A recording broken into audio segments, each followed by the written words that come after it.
Okay, well, welcome everybody, and thank you for attending the press conference here today. Normally, I hold these press calls to talk about partisan issues before the voters of Iowa. That's part of my job description.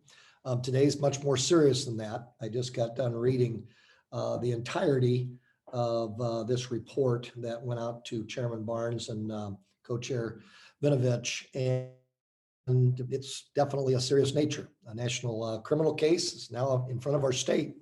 That's the report's words. Cindy Axne's actions were deliberate. Cindy Axne's actions were illegal, and she shouldn't be allowed to pay a petty fine and walk away. We've never had this type of criminal activity from an elected official in Iowa before. Must take this very seriously. Iowans are not going to stand for this. A few of the talking points in terms of that I could glean from after reading the report. I am going to quote from the report.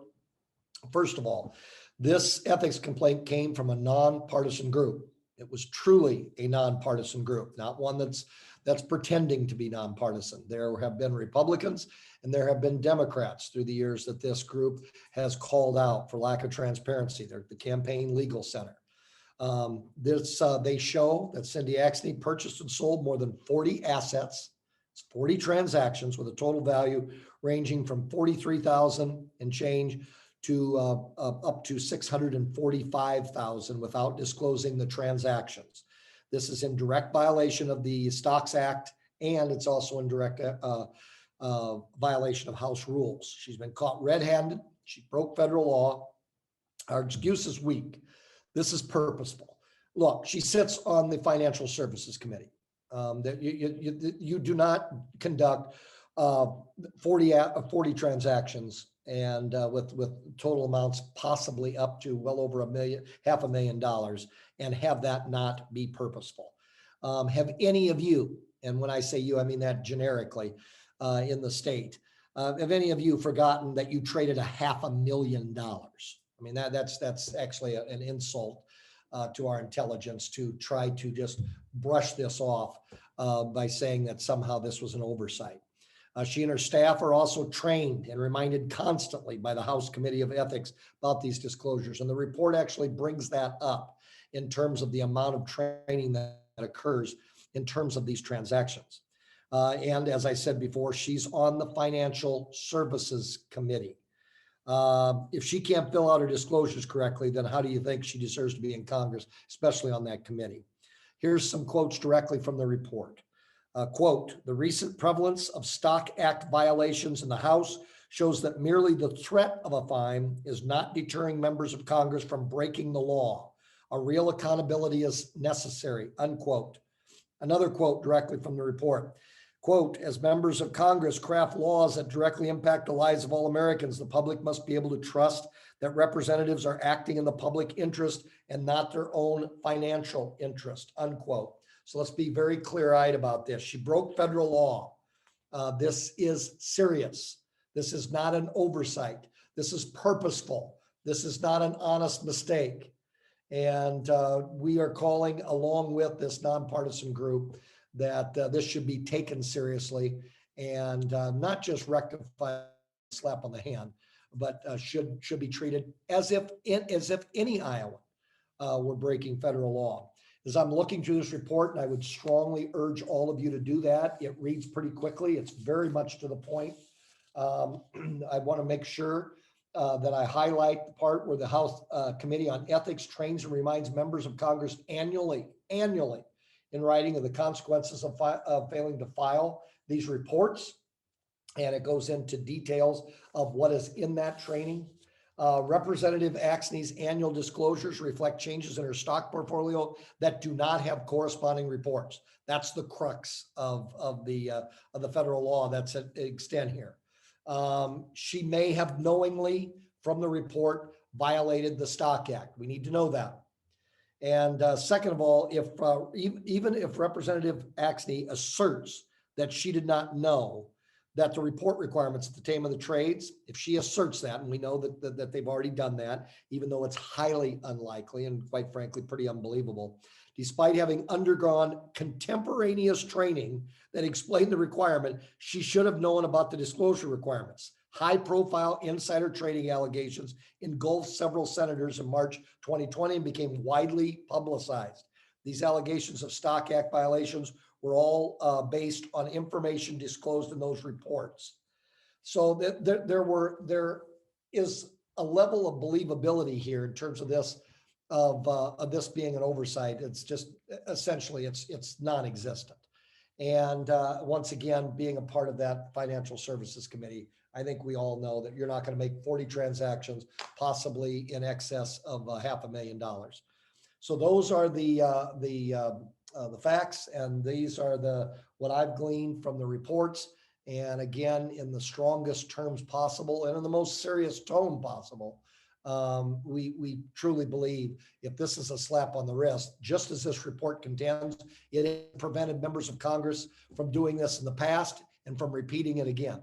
And the penalties are serious. There's no doubt about it, which is a reflection of how strongly that Congress takes this particular act and this particular law that Cindy Axne and I would assert knowingly violated. So we will open it up. Colin's the one controlling the clock here. So Colin, if there's some questions from folks, be happy to take those. Yeah, if you have a question, can you use the raise your hand tool?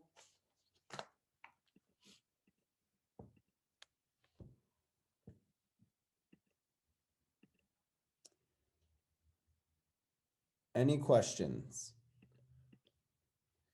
Sam, go ahead.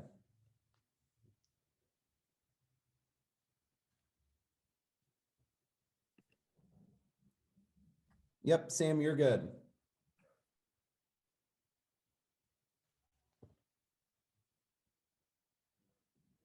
Sam?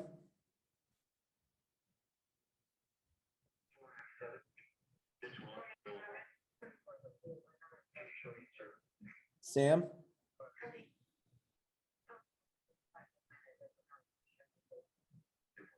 Okay, we can go back to her. Does anyone else have a question? Amanda, you're up first. Thanks, Colin. I just had a question about, I know you said you want this to be handled seriously. How would you like this to be handled? What consequences would you like to see if it's not just a fine?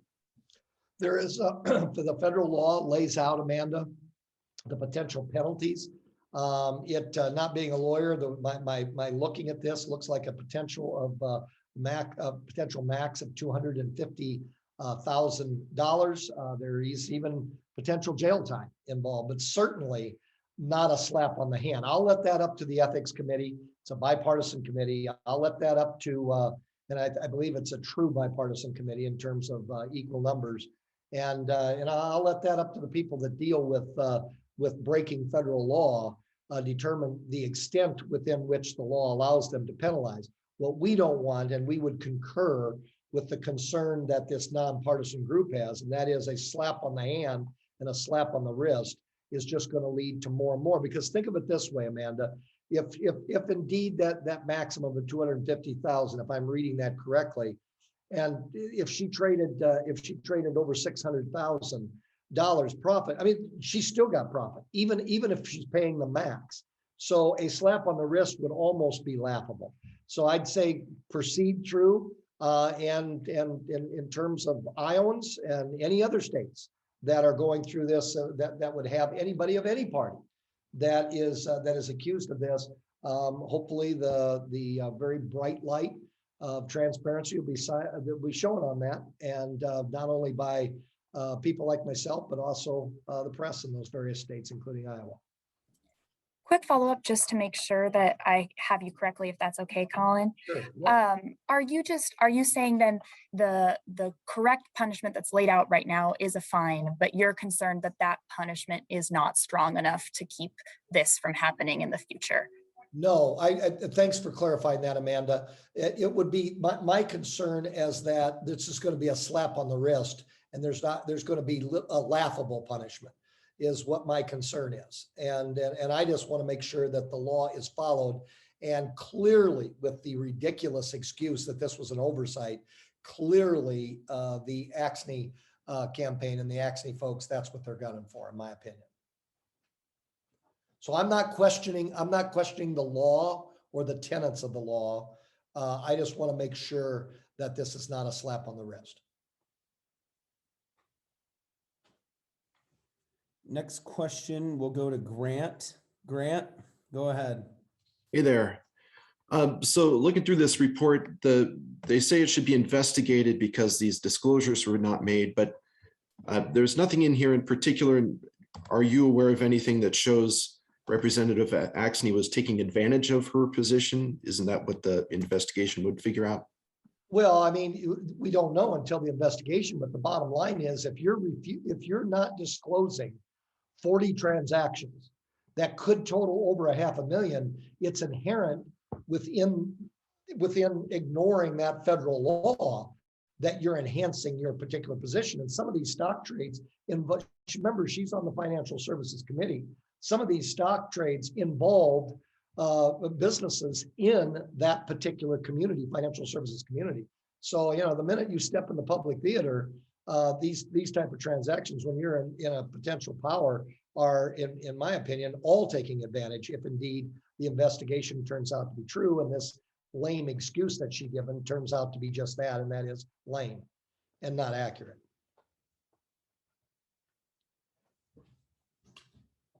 Yep, we can go back to Sam. Sam.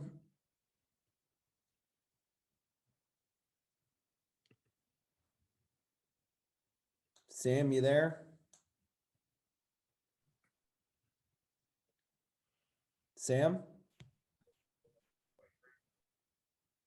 We still can't hear you. If he wants to type in something, I suppose we could read the. Yeah, Sam, if you want to try the typing box, the chat box, feel free. Is there any other questions in the meantime? Are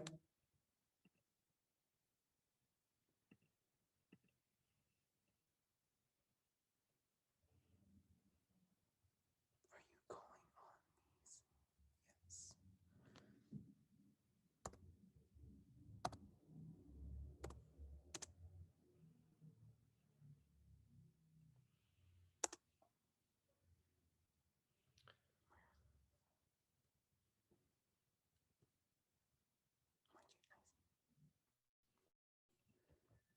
Okay, let's. Here, this is Dave. Are you hearing me, Jeff? There, we can hear you now. We can hear you now. Okay, yeah, that's why you kept calling me Sam. That's why I kept not That's answering. the name that's on there. Sorry about that. Oh, weird. I don't know why. We don't even have a Sam, but who knows? I've been called far worse than that, usually with reason. Mr. Chair, when you look at the response from Congresswoman Axne's office, where she is saying that, or they are saying that she's not personally managing her retirement, how can you be sure that her failure potentially to disclose this stuff was a deliberate act? Well, I mean, when you're a member of Congress, you don't get to hide behind, you hire people to manage things. I mean, the bottom line is her. Ultimately, the bottom line, if it was you or I, we don't get to say that, because she's signing off on paper, she's signing off on transactions, and it's interesting how they're morphing. First it was inconsequential, then it was an oversight, and now she's got other people doing it. To me, this all seems like a lot of smoke and mirrors. The bottom line is that the responsibility rests on her. I would say that if she were a Republican, and Lord knows she would be saying that if this were a Republican congressperson in Iowa, and the buck stops there. And I believe that was a Democratic president that actually said that. And so I don't buy that. It's more smoke and mirrors. You cannot say that 40 transactions that led to possibly $500,000, and the fact she's coming up with that excuse tells me that we're in the right area there. And at some point, maybe they'll be transparent.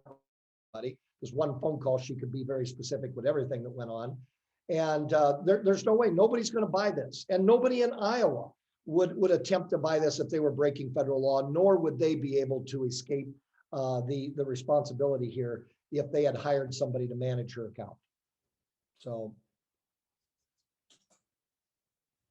And don't forget also, the report here also said that they see this as purposeful. And again, that's not me. That's not the Republican chair. That's this nonpartisan entity that has, quite frankly, went after Republicans and Democrats alike. I think Aaron's up Aaron, there. yep. Aaron, go ahead. Thank you. Just to follow up on that, and to play devil's advocate here, and along the lines of what the Congresswoman's office is suggesting, I guess, do we, we all have retirement accounts. Chairman Kaufmann, do you know every transaction that your retirement accounts are making, on your account's behalf? I can tell you that if I were a member of Congress and that I had gone through the training that she had gone through, and I had seen some of the problems that had occurred while she was in Congress with some of the scandals that occurred, I would say that I would know a heck of a lot more than what her campaign and what her office is saying she knows. It's a whole different playing field. And remember, just as this report pointed out, that there were scandals going on that involved this exact situation. And she's sitting on the committee that involves many of the entities here. I don't think she gets to play average Iowan in terms of her lack of knowledge. Thank you. Thanks. Any other questions? Going once? Going twice? Thanks, everybody. Appreciate you coming on today. Have a good rest of the week.